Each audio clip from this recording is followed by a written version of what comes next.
एक तरफ डिमोनेटाइजेशन और जीएसटी के बाद जहां देश का जीडीपी गिरता है, देश का पर कैपिटा इनकम गिरता है, देश में इनफॉर्मल सेक्टर में जॉब्स खत्म हो जाती हैं, देश में कंस्ट्रक्शन सेक्टर में जॉब खत्म हो जाती है, वही वो साल है जब अंबानी का टर्नओवर 76% ऊपर जाता है 2017 में, उसके अगले साल नोटबंदी के बाद।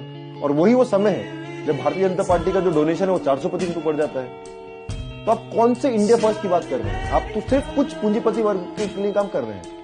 एक तरफ जब देश में यह बदहाली है, एक किसानों के देश में किसान आत्महत्या कर रहे हैं, 12,000 किसान हर साल आत्महत्या करते हैं, मतलब हर घंटे 2 किसान आत्महत्या कर रहे हैं। वही समय है आपकी सरकार आने के बाद आपके पार्टी के प्रेसिडेंट का बेटा 50,000 से 80 करोड़ पहुंच जाता है। तो कौन से इंडिया फर्स्ट की बात कर रहे हैं? आपके हिंदुस्तान के विजन में हिंदुस्तान के किसान नहीं आते, आपके हिंदुस्तान के विजन में हिंदुस्तान के मजदूर नहीं आते, हिंदुस्तान की महिलाएं नहीं आती, हिंदुस्तान के सारे मेहनतकश लोग नहीं आते, दलित आदिवासी नहीं आते, मुसलमान नहीं आते।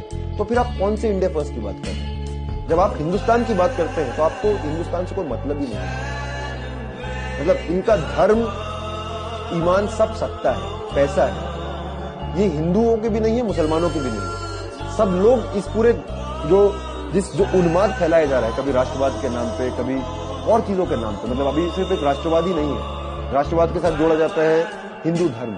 ये बोला जाता है हिंदू खतरे में, मतलब एक राष्ट्रवाद में राष्ट्र के कितने खतरे हैं उन सबको खत्म कर देना चाहिए जितना एंटी नेशनल है।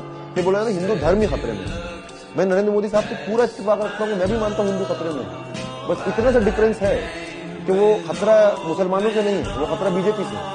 जब देश में रोजगार ही नहीं होगा तो ना मुसलमान को ना हिंदू को किसी को भी रोजगार नहीं मिलेगा। जब रोजगार कम होंगे और बोला जाएगा पकौड़ा बेचो, तो हिंदू मुसलमान दोनों ही पकौड़े बेचेंगे। जब काला धन वापस नहीं आएगा, जब भ्रष्टाचार खत्म नहीं होगा, तब कोई प्रॉब्लम होगी।